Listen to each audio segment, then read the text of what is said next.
Alright guys, welcome back to day 2 of my Thanksgiving series, and this is my Thanksgiving mac and cheese.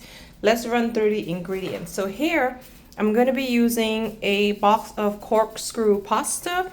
I know a lot of people like to use the elbow, guys. I don't like using elbows at all because I like to get any pasta that's going to hold the sauce or the cheese, and it's going to be in the crevices and in the cracks. So that's why I always use anything else other than elbows. So I'm using this corkscrew pasta. You can also use like penne or those type of stuff, totally up to you. A can of evaporated milk.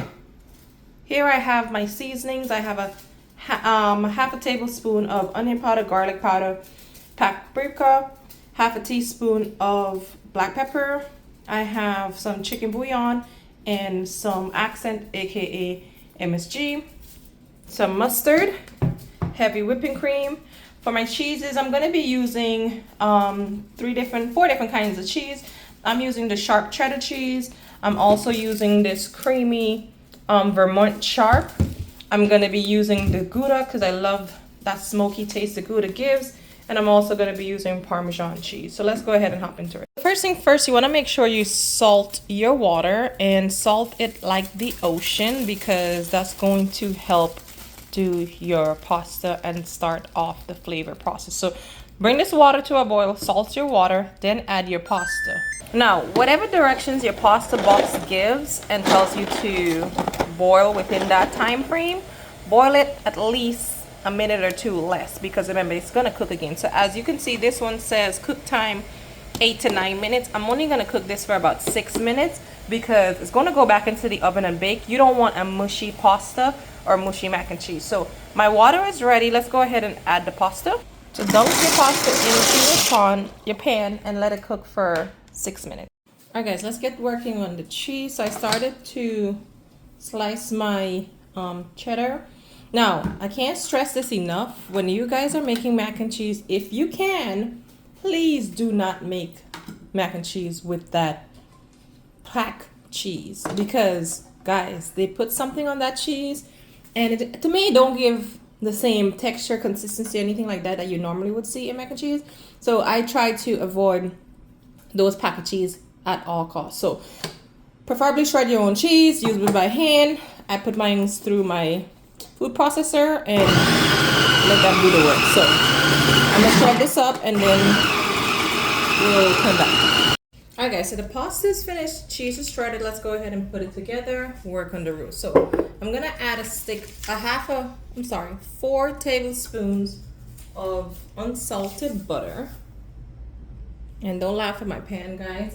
Literally, I've had this pan for years and I refuse to get rid of it.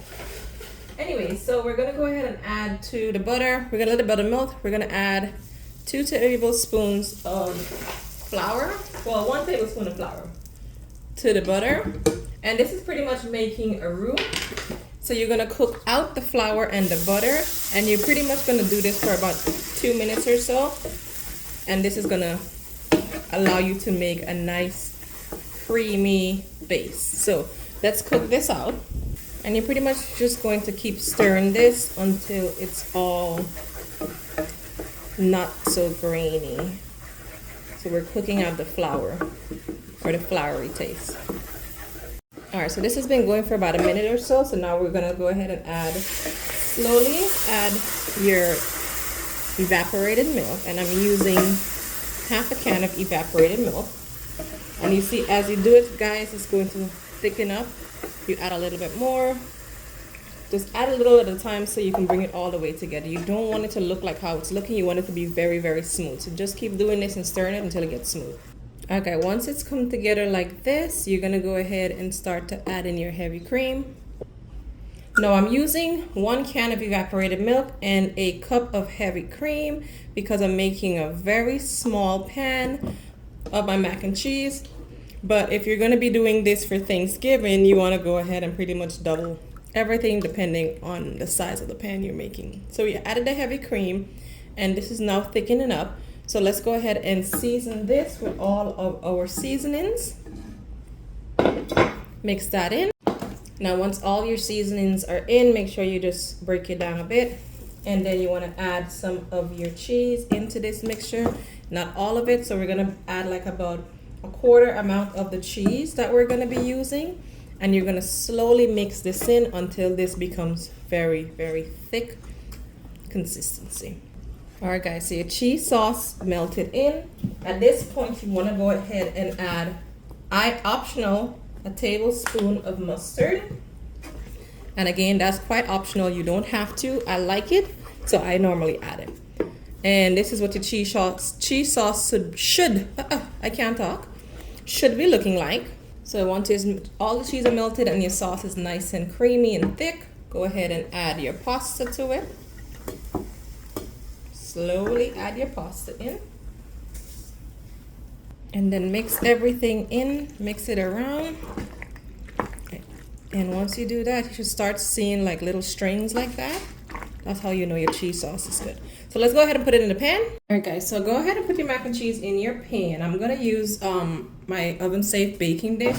And what you wanna do is put half of it first. So you wanna go ahead and add half of the mac and cheese into the pan first and just pull it all the way down to the end. And then you wanna top the middle row with some more cheese. And then add another layer all the way to the top, and then add the remaining set of cheese on top. So make sure it's evenly distributed like that. Then add the second layer at the top and do the same thing again. Now you can do this in several layers if you want to, like if it's a lasagna. I don't, depending on the size that I'm making. So today I'm only gonna do the 2 layers, pull it down to the edge. And then I'm going to add the remaining cheese on top. All right.